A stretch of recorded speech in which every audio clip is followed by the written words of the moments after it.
नेत्रों को कोमलता से बंद कर लीजिए।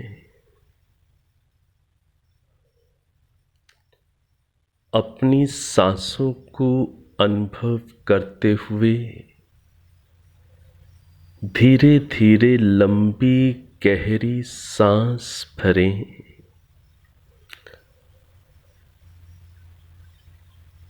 बिना अंदर रोके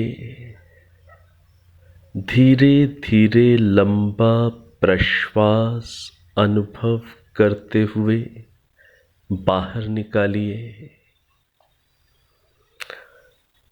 इसी क्रिया को दीर्घ श्वसन को अनुभव करते हुए करें।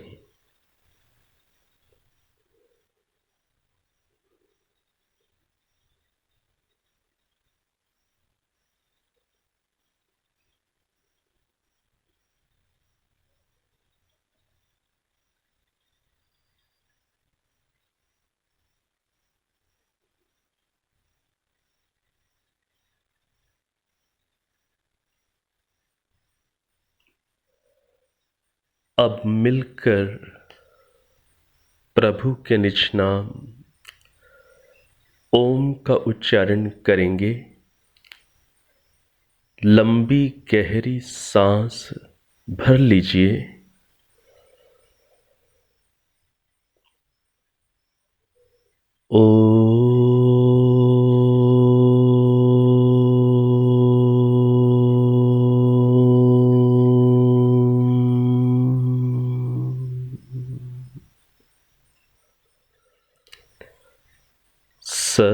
सहना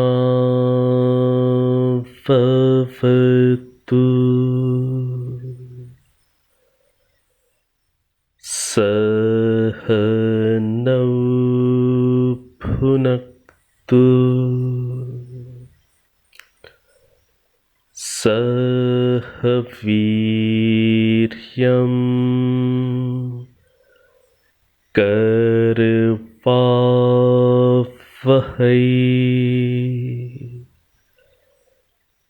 तेजस्विनावधीतमस्तु मा विद्विषावहै।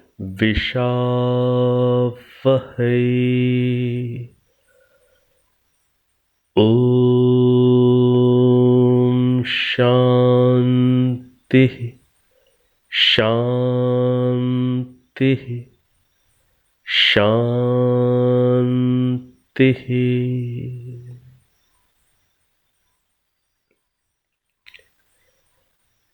अब आप नेत्रों को खोल सकते हैं। आज की इस कक्षा में ऋग्वेद के 8वें मंडल से हम लोग कुछ परिचित होने का प्रयास करेंगे। ऋग्वेद के 8वें मंडल में सूक्तों की कुल संख्या 103 है। इसमें 103 सूक्त हैं और इन सूक्तों के अंदर जो मंत्र आए हुए हैं, कई मंत्र 8वें मंडल में ऋग्वेद के 8वें मंडल में आए हुए कई मंत्र सामवेद में प्राप्त होते हैं। आपकी जानकारी के लिए आपको ये स्वयं भी आप इस बात को जानते हैं, कक्षा में भी हम लोगों ने प्रारंभिक कक्षाओं में इस बात को जाना था कि सामवेद के अंदर 1875 मंत्र हैं, 1875। ऋग्वेद के अंदर कुल मंत्रों की संख्या 10,552 है। सामवेद के अंदर जो 1875 मंत्र हैं, उनमें से अधिकांश मंत्र ऋग्वेद से लिए गए हैं। अधिकांश मंत्र ऋग्वेद के ही सामवेद में हैं। सामवेद के अंदर सामगान करने की विशिष्ट पद्धतियों के अनुसार ऋग्वेद के लिए गए मंत्रों का सामवेद में विशिष्ट वैशिष्ट्य हो जाता है, क्योंकि वो विशेष सामगान की रीति से ईश्वर की भक्ति, स्तुति, प्रार्थना, उपासना के भावों में गाए जाते हैं। लेकिन ये बात हमें स्पष्ट रूप से समझनी है कि सामवेद के 1875 जो मंत्र हैं, उनमें से अधिकांश ऋग्वेद के हैं। लगभग ऐसा पढ़ने को प्राप्त होता है, मैंने स्वयं तो गणना नहीं करके देखी है, कि कम से कम 1500 मंत्र, 1500 मंत्र 1875 में से कम 1500 मंत्र ऋग्वेद के सामवेद में प्राप्त होते हैं। कुछ मंत्र अथर्ववेद के भी सामवेद में प्राप्त होते हैं, और ऐसा पढ़ने को मिलता है, सुनने को मिलता है कि लगभग सामवेद के अंदर लगभग 100 मंत्रों के आसपास मंत्र ऐसे हैं जो अन्य वेदों में नहीं मिलते। तो लगभग 1500 मंत्र ऋग्वेद के प्राप्त होते हैं, कुछ मंत्र अथर्ववेद के प्राप्त होते हैं, कुछ यजुर्वेद के भी होते होंगे, और लगभग 100 मंत्र ऐसे जो अन्य 3 वेदों में नहीं मिलते, वो सामवेद में, वो मंत्र जो अन्य वेदों में नहीं मिलते, वो लगभग 100 की संख्या के आसपास। हाँ, पूरा गणना नहीं किया है मैंने, जैसा भाव लिखा हुआ विद्वानों के माध्यम से प्राप्त होता है वो मैंने आपके समक्ष रखा है। तो ऋग्वेद के लगभग 1500 मंत्र सामवेद के अंदर हैं। तो ये जो 8वां मंडल है, आगे जो मंडल आएगा 9वां मंडल है, इन मंडलों में से बहुत मंत्र सामवेद में भी हमें प्राप्त होते हैं। तो अब 8वें मंडल का जो प्रथम सूक्त है, प्रथम सूक्त के अंदर कई मंत्र हैं जो विशेष अर्थों वाले हैं। इनमें से अभी हम 5वां मंत्र देखते हैं। ये मंत्र सामवेद में भी आया हुआ है, सामवेद के पूर्ववार्षिक में भी ये मंत्र है। बहुत मंत्र इस मंडल के सामवेद में उपलब्ध हैं। ऐसे ही 9वें मंडल के भी बहुत सारे मंत्र सामवेद में उपलब्ध होते हैं। तो ऋग्वेद का ये जो 8वां मंडल है, इसके प्रथम सूक्त का जो 5वां मंत्र है, इसके पदों को आप पहले श्रवण कर लीजिए, फिर मैं उसको पूरा बोलूँगा। इसके पद हैं महे च न त्वामद्रिवः पराशुल्काय देयाम न सहस्राय न युताय वज्रिवो न शताय शतामघ। तो ये मंत्र के पद हैं। महे च त्वामद्रिवः पराशुल्काय देयाम न सहस्राय नायुताय वज्रिवो न शताय शतामघ। इस मंत्र के ऋषि मेधातिथि हैं और इस मंत्र का जो देवता है वो इंद्र है। छंद निश्रित बृहति छंद है।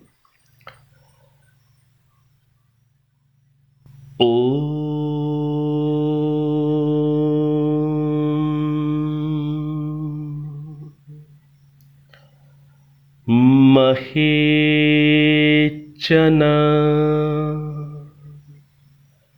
त्वामद्रिवः पराशुल्काय देयाम न सहस्राय नायुताय वज्रिवो न शताय शतामघ।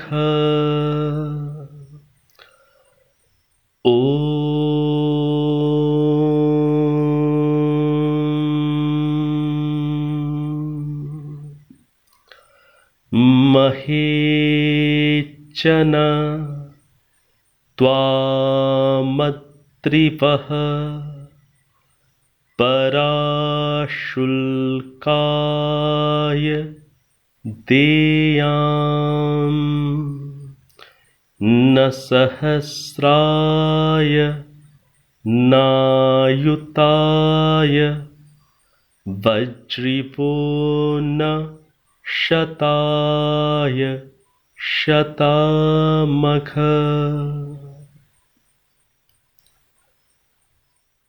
तो इस मंत्र के अंदर ईश्वर को दो नामों से संबोधित किया गया। इस मंत्र के अंदर ईश्वर का जो प्रथम विशेषण है, जो प्रथम संबोधन है, वो है अद्रिवः। अद्रिवः का अर्थ है हे संसार को वश में करने वाले। अद्रिवः का क्या अर्थ है? हे संसार को वश में करने वाले परमात्मा। दूसरा यहां पर जो संबोधन है ईश्वर के लिए वो है शतामघ। हे अनंत ऐश्वर्य वाले परमात्मा। तो क्या कह रहे हैं? हे संसार को वश में करने वाले और हे अनंत ऐश्वर्य वाले परमात्मा, मैं त्वाम तुझे महे बड़े से बड़े शुल्काय बड़े से बड़े मूल्य से भी च न कभी नहीं परादेयाम तुझे छोड़ूं, तुझे दे डालूं। क्या कह रहे हैं? हे संसार को वश में करने वाले, हे अनंत ऐश्वर्य वाले परमात्मा, मैं तुझे बड़े से बड़े मूल्य, बड़े से बड़े धन आदि की प्राप्ति होने पर भी न परादेयाम तुझे मैं ना छोड़ूं, तुझे मैं तुझसे मैं अलग ना होऊं। वज्रिवः। और इस मंत्र के अंदर जो तीसरा संबोधन है परमात्मा के लिए वो क्या है? वज्रिवः। वज्रिवः का क्या अर्थ है? हे वज्र वाले। न सहस्राय, न सहस्र के बदले, हजारों के बदले में, न अयुताय, न लाख करोड़ के बदले में, और न शताय, अनगिनत धन संपदा राशि के बदले में मैं तुझे छोड़ूं, मैं तुझे छोड़ूं, ऐसा मैं कभी ना करूं। तो ये जो मंत्र है ये एक भक्त, एक साधक, एक साधिका की ईश्वर के प्रति जो गहन आस्था होती है, ईश्वर की सत्ता के प्रति जो एक अटूट विश्वास होता है, और प्रभु के प्रति जो एक विशेष प्रेम लगाव होता है, उस विशेष प्रेम लगाव, समर्पण, निष्ठा, विश्वास आदि को इस मंत्र के माध्यम से प्रदर्शित किया गया। और यहाँ पर एक भक्त कैसा होता है, उसे कैसा होना चाहिए, ये भी शिक्षा दी गई है। एक भक्त की, एक साधक, एक सच्चे साधक साधिका की मनोस्थिति का बहुत सुंदर चित्रण है कि हे अद्रिवा, हे संसार को वश में करने वाले, हे शतामघ, हे अनंत ऐश्वर्य वाले, वज्रिवः, हे वज्र वाले, हे दंड देने वाले, हे न्याय करने वाले परमात्मा, मैं तुझे बड़े से बड़े शुल्काय, बड़े से बड़े मूल्य पर भी, बड़े से बड़ी उपलब्धि, बड़े से बड़ी धन संपदा आदि की प्राप्ति पर भी मैं तुझे कभी ना छोड़ूं, कभी मैं तुझसे अलग ना होऊं। न सहस्राय, न हजारों के बदले, न अयुताय, लाखों करोड़ों के बदले, और न ही अनगिनत राशि के बदले में मैं तुझे छोड़ूं। ये जो मनोभूमि है, यहाँ पर ये जिस आस्था और दृढ़ता और निष्ठा का यहाँ पर जो इस मंत्र के माध्यम से हमें संकेत प्राप्त हो रहा है, इस संकेत को हमें बहुत अच्छी प्रकार से समझना है। ईश्वर को ना छोड़ें। जहां पर हमें ईश्वर की सत्ता के प्रति अपने आप को जागरूक रखना है, सजग रखना है,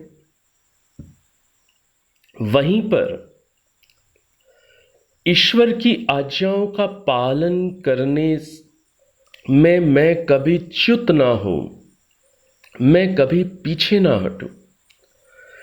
संसार के अंदर बहुत बड़े बड़े प्रलोभन मिलते हैं, बहुत बड़े बड़े प्रलोभन मिलते हैं। धन के प्रलोभन व्यक्ति को मिलते हैं, संपदा, अधिकार, यश, बल, नेतृत्व, कई प्रकार के प्रलोभन संसार में व्यक्ति के सामने आते हैं। यदि व्यक्ति सावधान ना हो, यदि व्यक्ति सजग ना हो, तो उन प्रलोभनों के वश में आकर के व्यक्ति आदर्शों को छोड़ दिया करते हैं। ये घटना आपको समाज में व्यापक रूप से देखने को मिलती है। व्यापक रूप से इस घटना को हम समाज में और अपने जीवन में भी आत्मनिरीक्षण के माध्यम से हम भली भांति इस चीज को परख सकते हैं, अंदर झांक कर देख सकते हैं। ईश्वर की आज्ञा क्या है? वही मेरे लिए सर्वोपरि होनी चाहिए। ऋषियों ने ईश्वर की आज्ञाओं के आधार पर ही अपने जीवन को व्यतीत किया, इसलिए वो इतने महान हुए कि आज हम उन्हें अपना आदर्श मानकर, अपना मार्गदर्शक मानकर हम उनका अनुसरण करते हैं। उनके अंदर जो सत्य के प्रति जो निष्ठा होती है, एक सच्चे व्यक्ति के अंदर, सच्चे ईश्वर भक्त के अंदर जो सत्य के प्रति आस्था, सत्य के प्रति दृढ़ता, निष्ठा होती है, वो बहुत ही मूल्यवान होती है। एक सच्चे भक्त की ये पहचान है। हाँ, सत्य के प्रति निष्ठा, आस्था, दृढ़ता होने के साथ साथ जो सच्चा भक्त होता है वो विनम्र भी होता है, वो डाउन टू द अर्थ भी होता है, निरभिमानी भी होता है।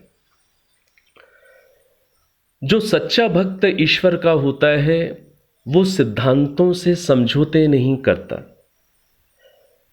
लोग क्या सोचेंगे ये उसकी दृष्टि मुख्य नहीं होती।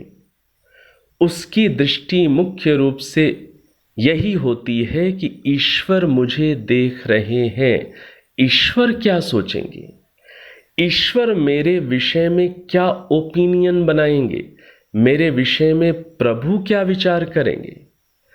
कि जहां थोड़ा सम्मान मिला, जहां थोड़ा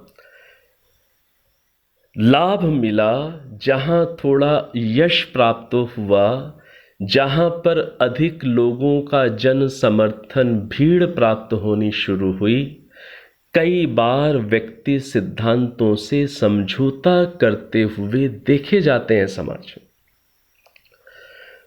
कभी भी हमें इस बात से निर्धारण ना ही स्वयं का करना है, ना ही अन्यों का करना है कि आपके समर्थक लोग कितने हैं, आपको मानने वाले लोग कितने हैं, या किसी व्यक्ति के समर्थक लोग कितने हैं, किस व्यक्ति के मानने वाले लोग कितने हैं, किस व्यक्ति के पीछे पीछे कितना सामाजिक बल है, कितना उसके साथ यश है, ये कसौटियां नहीं हैं।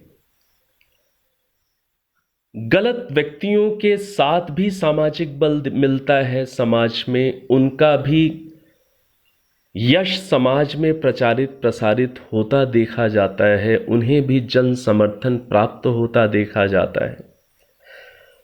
कभी भी हमें क्वालिटी को कभी भी क्वांटिटी के साथ उसका सामंजस्य हमें नहीं बिठाना है। एक मानसिकता कहीं न कहीं समाज के अंदर इस रूप में होती है कि जहां क्वांटिटी अधिक है, जहां संख्या अधिक है, जहां समर्थन अधिक है, जहां फॉलोवर्स अधिक हैं, जहां पूछ अधिक है, जहां सम्मान अधिक है, जहां जहां ये अधिक है, जहां संख्या अधिक है, वहां वहां वो बातें या वो व्यक्ति या वो संस्थाएं अधिक अच्छी होती होंगी, क्योंकि वहां संख्या अधिक है, क्योंकि वहां लोग अधिक हैं। नहीं, ये कसौटी हमें सत्य तक नहीं पहुंचा सकती।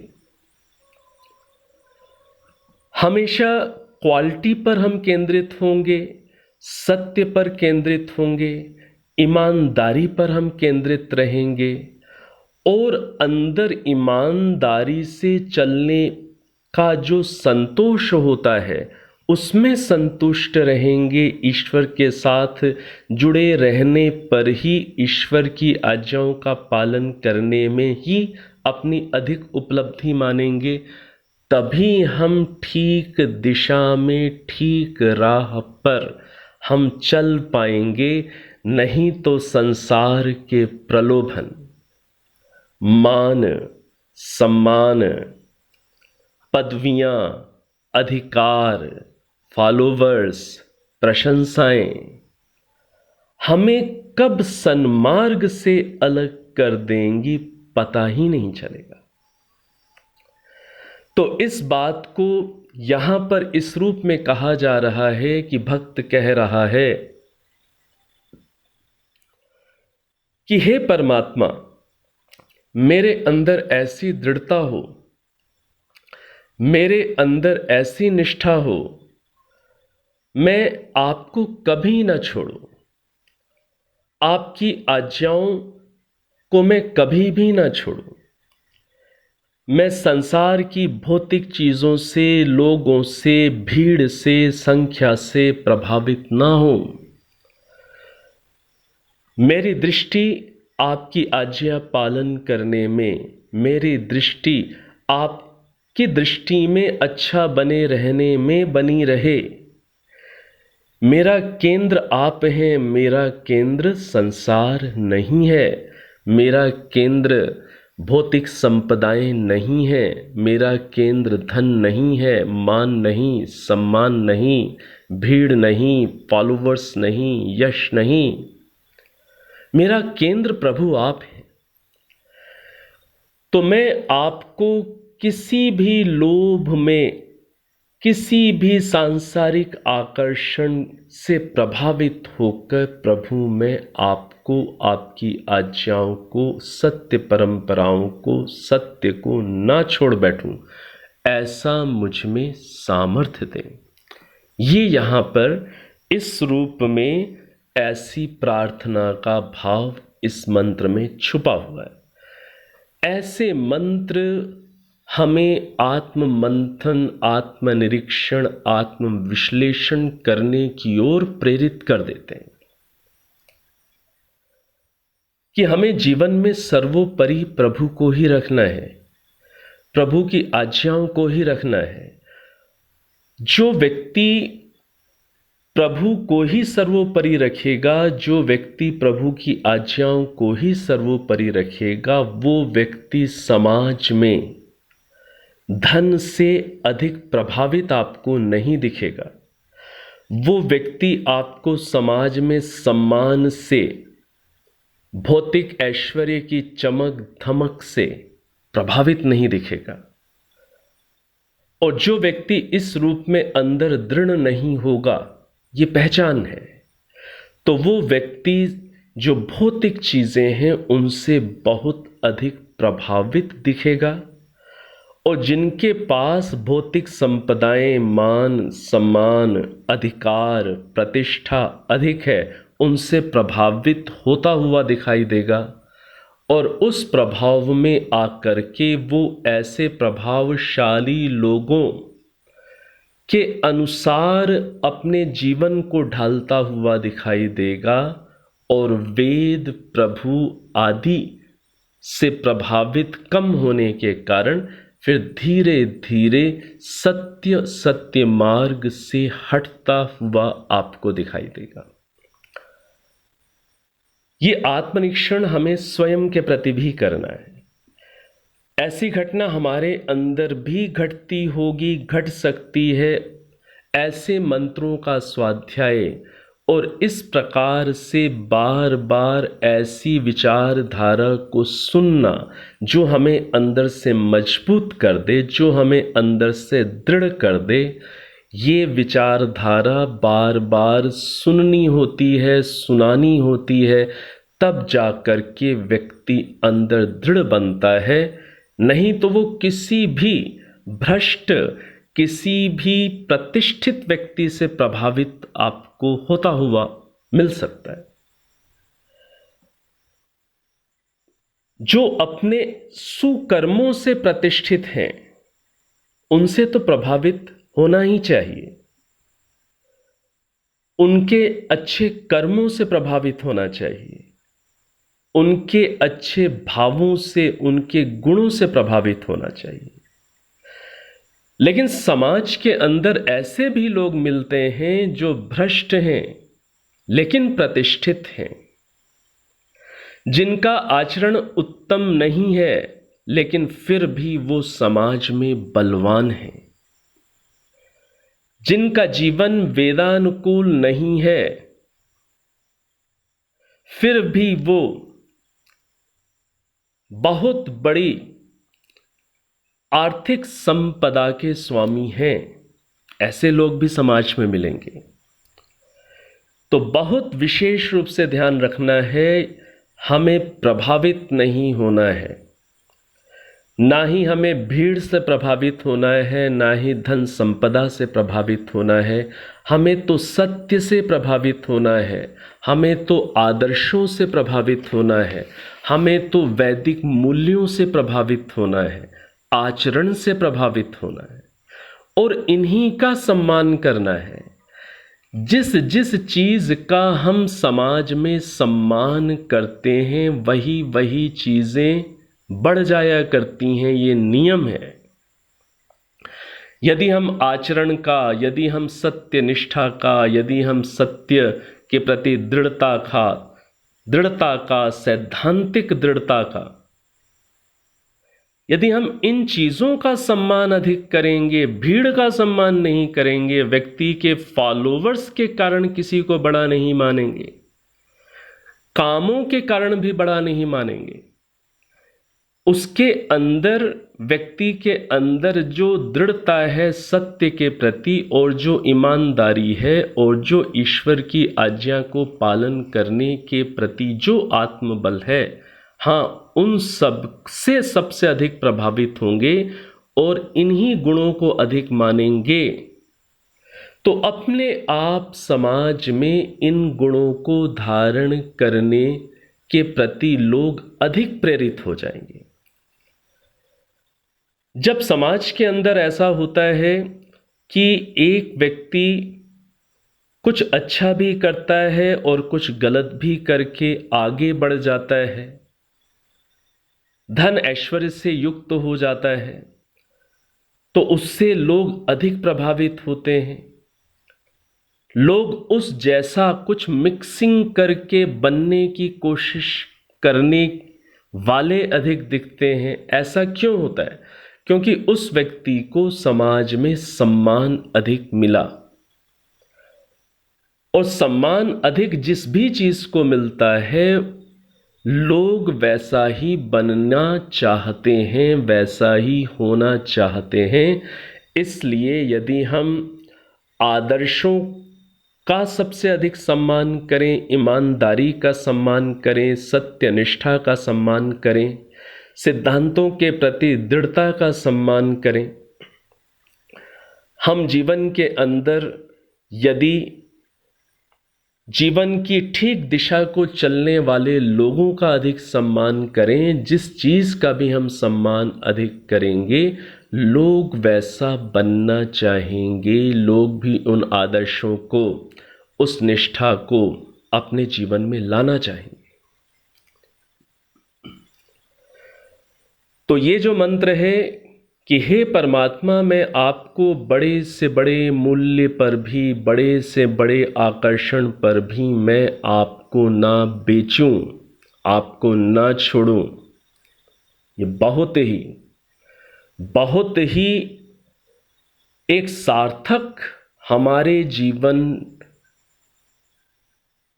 के लिए संदेश देता हुआ ये मंत्र है। और इस संदेश की आज बहुत आवश्यकता है, क्योंकि लोग थोड़े से आकर्षण के लिए, वो हम भी हो सकते हैं, हमें अपना आत्मरक्षण करना है, सावधान रहना है कि हम थोड़े से आकर्षण में, थोड़े से मान सम्मान धन आदि को लेकर के कहीं हम सिद्धांतों से समझौता तो नहीं करते।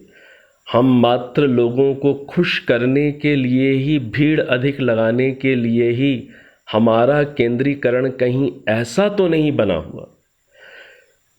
तो हमारा केंद्र वेद है, हमारा केंद्र ईश्वर है, हमारा केंद्र ईमानदारी है, सत्य है, आदर्श है। ऐसा हमारा केंद्र बना रहा तो हम निश्चित रूप से ठीक दिशा में अग्रसर होते ही चले जाएंगे, अवश्य बढ़ते चले जाएंगे।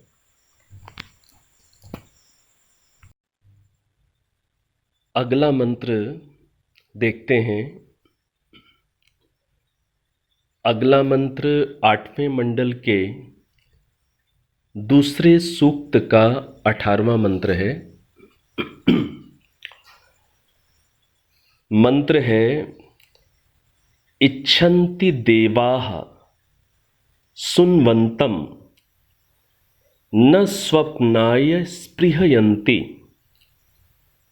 यन्ति प्रमाद मतन्द्राः।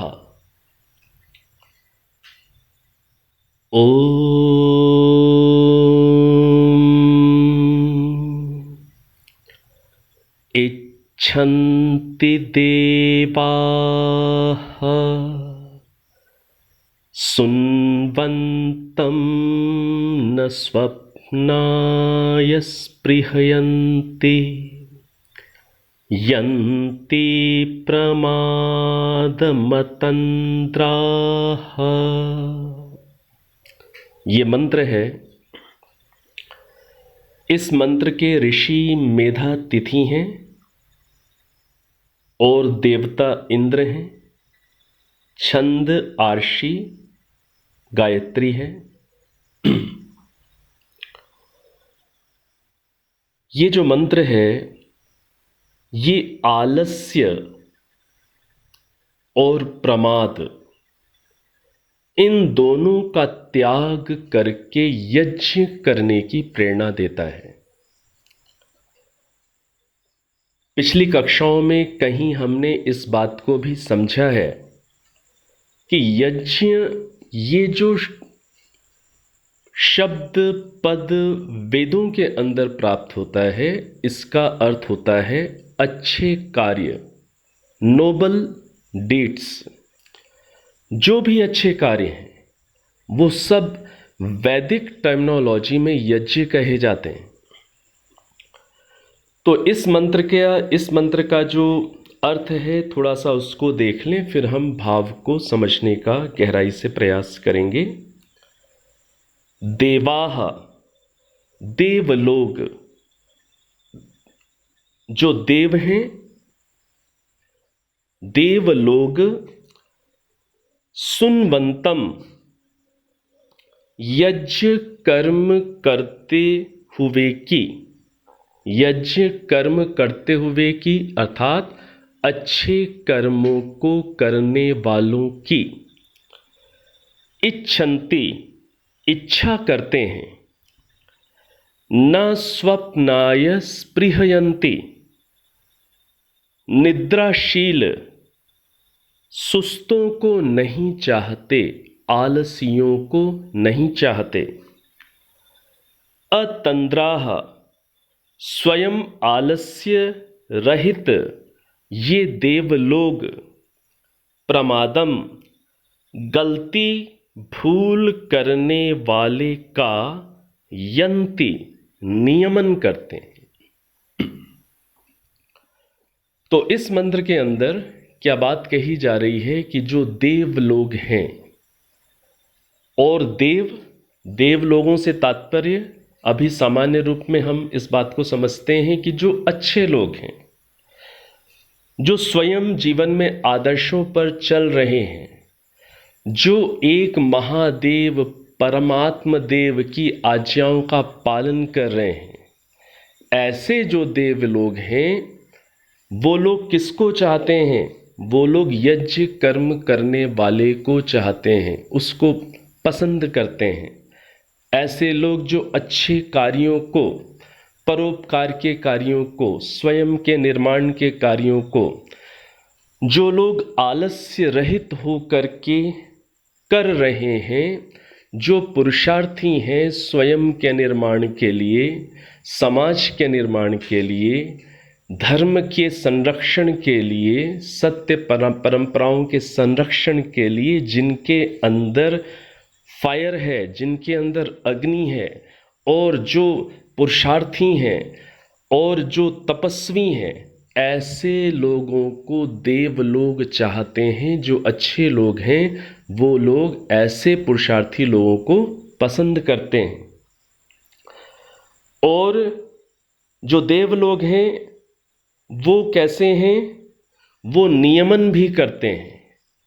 वो जब इस बात को देखते हैं कि कहीं पर कोई गलती हो रही है तो वो भूल करने वाले का नियमन भी करते हैं, उसको ठीक दिशा भी देते हैं, अनुशासित भी करने का प्रयास करते हैं।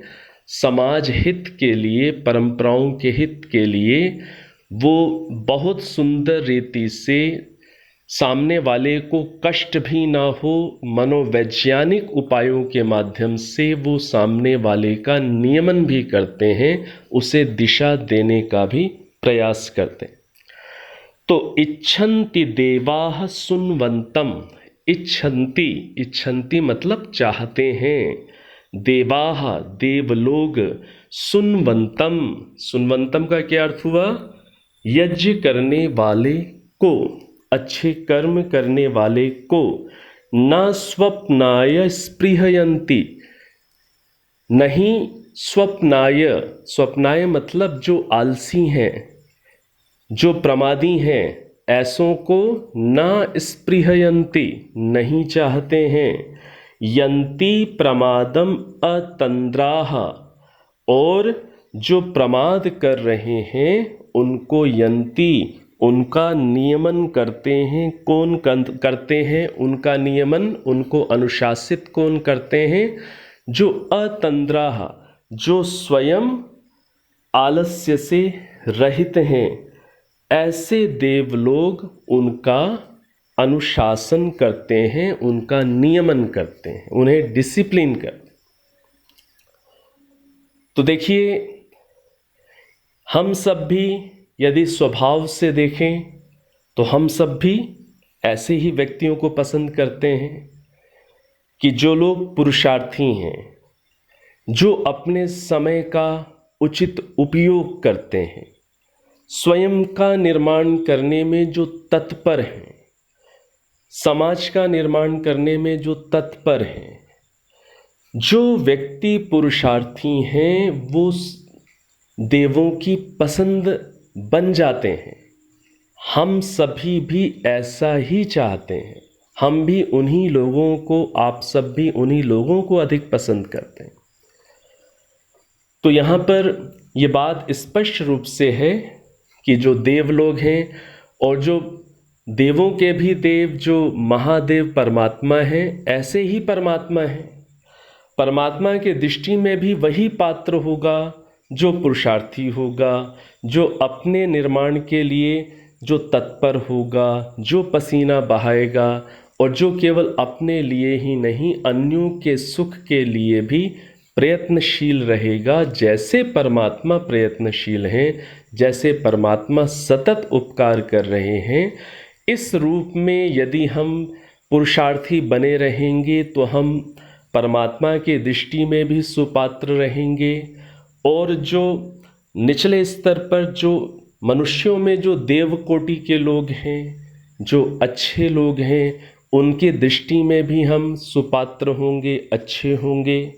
और हम यदि पुरुषार्थी होंगे तो हमें ऐसे देवों की संगति प्राप्त होगी। और जीवन में यदि कोई शिथिलता आती है तो ऐसे देव हमारा मार्गदर्शन भी करेंगे। तो इस रूप में यहाँ पर पुरुषार्थी बन करके सतत यज्ञ करने का उपदेश है, अर्थात अच्छे कर्मों को करने का उपदेश है। आप में से आप सभी अपने अपने क्षेत्रों में, अपनी अपनी फील्ड में आप सभी प्रयत्नशील हैं। बच्चों का निर्माण करना है, घर परिवार को संभालना है, रिश्तेदारी के अंदर भी कितनी ऐसी स्थितियां आती हैं जहां पर आपका मार्गदर्शन अपेक्षित होता है, आपका अनुभव अपेक्षित होता है। तो जो आप अच्छे कार्य कर रहे हैं, जो आप दूसरों को ठीक दिशा दिखाते हैं, दूसरों की समस्याओं का समाधान करते हैं, दूसरों की सहायता करते हैं और स्वयं के लिए जो आप सजग रहते हैं, स्वयं का निर्माण करने के लिए, स्वयं को अंदर साधने के लिए, ये सब यज्ञ है। तो हम सभी जो पुरुषार्थ करते रहेंगे तो हम सभी ईश्वर की दृष्टि में भी पात्र बनेंगे और देवों के दृष्टि में भी पात्र बनेंगे और हमें और सहयोग और समर्थन प्राप्त होता रहेगा। और हम जीवन में ठीक दिशा में आगे बढ़ते चले जाएंगे। अब एक बहुत ही प्यारा मंत्र है, ये है 8वें मंडल के 45वें सूक्त का 20वां मंत्र। बहुत हृदय स्पर्शी मंत्र है। 45वां सूक्त और 20वां मंत्र। आ त्वा रंभम न जिव्रयो ररंभा शवसस्पते उष्मसि त्वा सधस्थ आ। ओ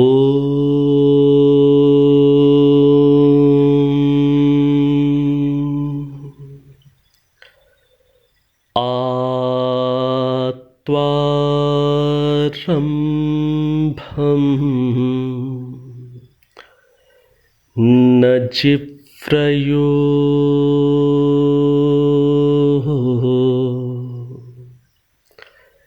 ररंभा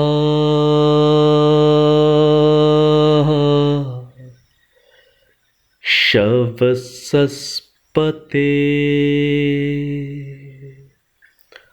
उष्मसि त्वा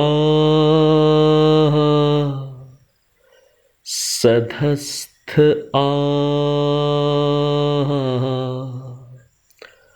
उष्मसि त्वा सधस्थ आ। आ त्वा रंभम न जिव्रयो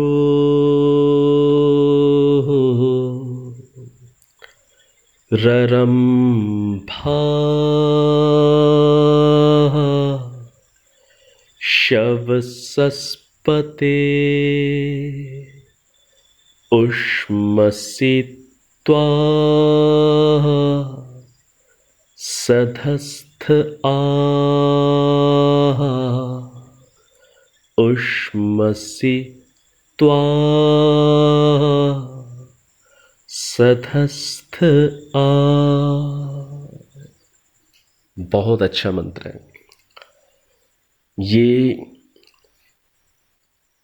उपासना के समय, ध्यान के समय मेरे लिए तो बहुत उपयोगी रहा। आप भी इसका प्रयोग करके देख सकते हैं। इस मंत्र का जो अर्थ है, इस मंत्र में परमात्मा को शवसस्पते नाम से संबोधित किया गया। शवसस्पते क्या अर्थ है इसका? हे सब बलों के स्वामी, हे सब बलों के स्वामी, सारे बलों को देने वाले आप ही हैं। तो हे शवसस्पते, हे सब बलों के स्वामी परमात्मा। जिब्रयः, जिब्रयः का क्या अर्थ है यहां पर? वृद्ध मनुष्य। जिब्रयः मतलब वृद्ध मनुष्य। रंभम न जैसे लाठी को,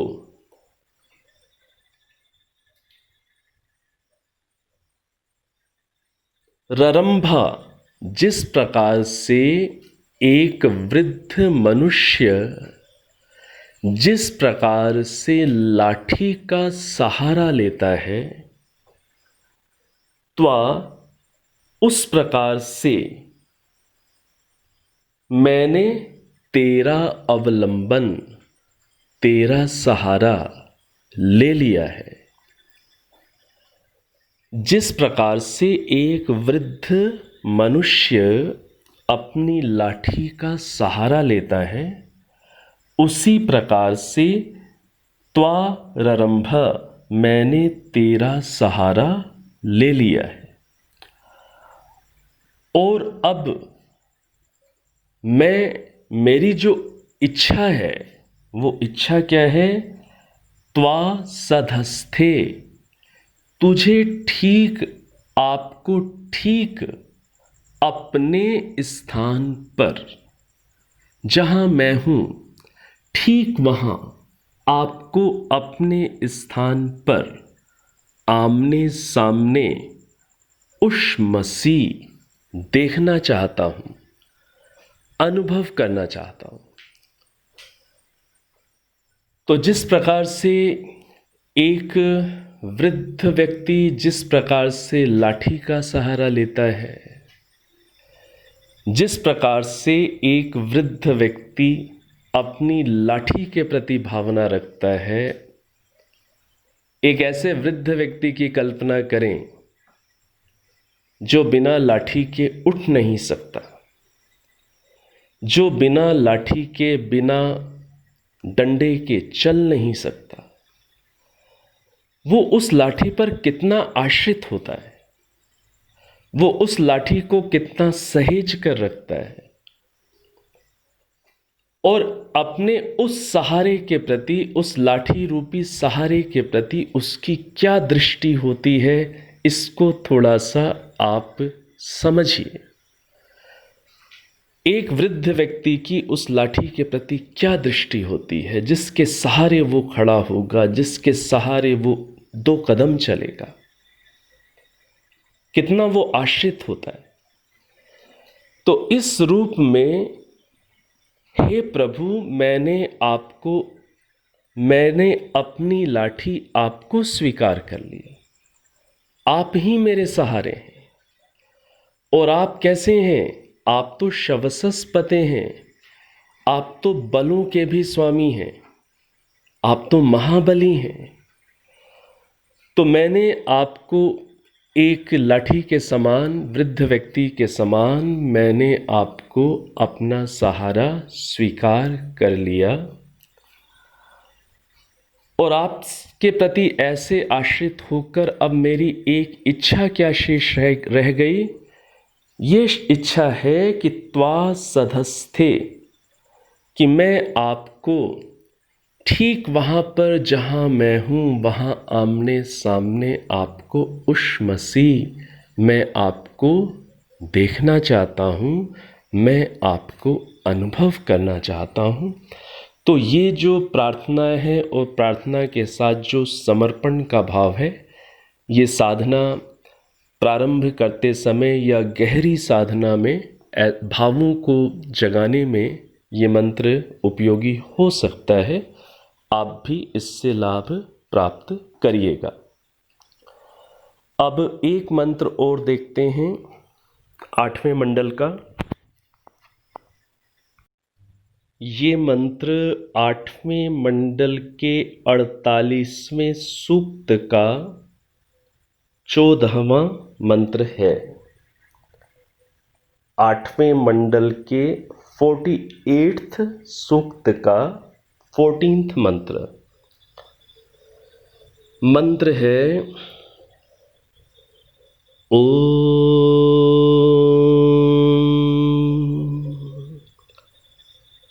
त्रातारो देवा अधिवोचतानो मानो निद्रा ईशतामोत जल्पिः वयं सोमस्य विश्वः प्रियासः सुवीरासो विदथमा व्यदेमा विदथमा वदेमा। तो ये 48वें सूक्त का 14वां मंत्र है। इसका अर्थ देखिए, त्रातारः देवाः, हे रक्षक देवों, नः अधिवोचत, हमसे बात करो, हमें बताओ, नह निद्रा या ईशात माँ ईशात, हम कभी निद्रा आलस्य के वशीभूत न हो और माँ उत जल्पी, और न ही बकवास व्यर्थ बोलने की इच्छा हमें दबाए।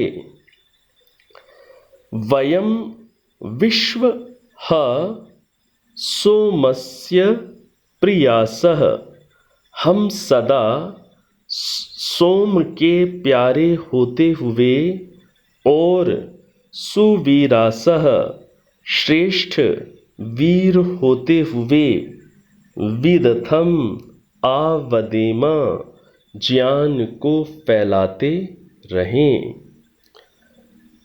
तो यहाँ पर यही बात है कि हमें कभी निद्रा, आलस्य, तंद्रा इनके हम वशीभूत ना हो। निद्रा का तो हमें सदुपयोग करना है, हम कभी आलस्य के, प्रमाद के वशीभूत ना हो, तंद्रा के वशीभूत ना हो, और माँ उत जल्पी ही, और ना ही कभी हम व्यर्थ बोलने की इच्छा वाले हों। व्यर्थ की बातचीत करना, निष्प्रयोजन ही अपने समय को सामान्य सी बातचीत में व्यर्थ करना, हम ऐसे ना हो। किसी भी प्रकार से हल्की बातचीत करके, चीप बातचीत करके, हंसी ठट्ठा करके हम अपने समय को व्यर्थ ना करें, अपने स्तर को हम नीचा ना बनाएं। और हम कैसे हों? हम प्रियासः, हम सबके प्यारे बने, सबके प्यारे होते हुए, श्रेष्ठ वीर होते हुए, श्रेष्ठ वीर होते हुए, सुवीरासः, श्रेष्ठ वीर होते हुए, विदथम आवदेमा, हम ज्ञान को फैलाते रहें। तो श्रेष्ठ वीर कौन है? जो वीर जीवन में आने वाली परेशानियों से घबराए नहीं। आप जब ज्ञान का प्रचार प्रसार अपने अपने क्षेत्रों में, अपने अपने परिवारों में, रिश्तेदारी में, आस पड़ोस में जब आप करते हैं तो कई लोगों का समर्थन भी प्राप्त होता है और कई लोग आलोचना भी करते हैं, कई लोग व्यंग भी कसते हैं, हंसी मजाक भी कर देते हैं। तो हमारी जो स्पिरिट है, हमारी जो ज्ञान को फैलाने की हमारे अंदर जो भावना है, वो अप्रभावित रहे, वो कभी कम ना हो। क्योंकि सद ज्ञान को, वेद ज्ञान को आगे से आगे फैलाने का भाव ईश्वरीय है, ईश्वर की आज्ञा है। तो समाज के अंदर ज्ञान को फैलाते हुए जब भी आपको कभी ऐसा लगे कि बहुतों का समर्थन भी प्राप्त हो रहा है लेकिन कई लोगों का तिरस्कार भी प्राप्त होता है, कई लोगों व्यंग्य भी करते हैं, हंसी भी उड़ाते हैं, जब कभी आपको ऐसा लगे तब आपको बस ये बात ध्यान रखनी है कि हमें कैसा होना है। वेद का जो आदेश है, हमें सुवीर होना है, सुवीर, श्रेष्ठ वीर होना है। हमें इन बातों से कभी विचलित नहीं होना है और हमें ज्ञान को आगे से आगे, वेद ज्ञान को आगे से आगे फैलाते चले जाना है। ये हमारा कर्तव्य है। जितना हम कर सकते हैं हमें करते चले जाना है। तो इस रूप में हम कभी आलसी ना हो, प्रमादी ना हो, तंद्रालु ना हो, समय का सदुपयोग करने वाले हों और हम कभी व्यर्थ की बातचीत में समय बहुत मूल्यवान है, उसको नष्ट करने वाले ना हो। हाँ, सद चर्चा करें, दूसरों से अच्छी बातचीत करें, सार्थक बातचीत करें, जिससे हमें भी कुछ सीखने का अवसर मिले, उन्हें भी कुछ प्रेरणा मिले। और उसके साथ साथ हम ज्ञान का प्रचार प्रसार करने के मार्ग में हम कैसे हों, सुवीर हों, हम श्रेष्ठ वीर हों, हम अविचलित हों। हम इस रूप में आगे से आगे ज्ञान को बढ़ाते चले जाएं। तो इस रूप में ये वेद मंत्र ज्ञान का प्रचार प्रसार करने के लिए हमें बहुत प्रेरणा देता है। तो इस रूप में कुछ इन मंत्रों के माध्यम से हम लोगों ने 8वें मंडल से परिचित होने का प्रयास किया है। 8वें मंडल में तो बहुत सारे मंत्र हैं, लगभग 1700 के आसपास मंत्र हैं। हमने तो 4 ही मंत्र लिए हैं।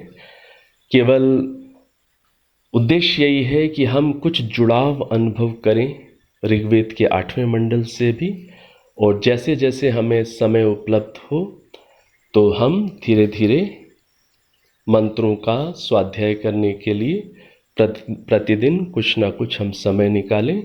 तो इस मंडल में आए हुए बहुत सारे जो मंत्र हैं वो सामवेद के हैं। ऐसे ही अगले मंडल में भी बहुत सामवेद के मंत्र हैं।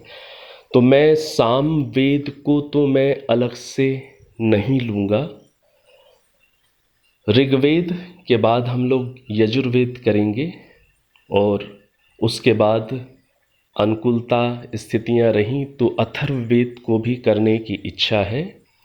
सामवेद के जो मंत्र हैं वो काफ़ी कुछ इन्हीं के बीच में आते रहेंगे, और सबसे छोटा वेद है, उसका स्वाध्याय करने का तो आप लक्ष्य बना ही सकते हैं। अब समय के अनुसार, समय तो काफ़ी हो चुका है, अब एक बार ओम और 3 बार शांति का उच्चारण करेंगे। लंबी गहरी सांस भर लीजिए।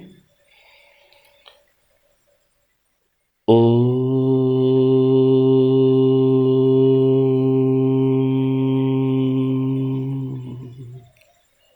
शांति शांति शांति।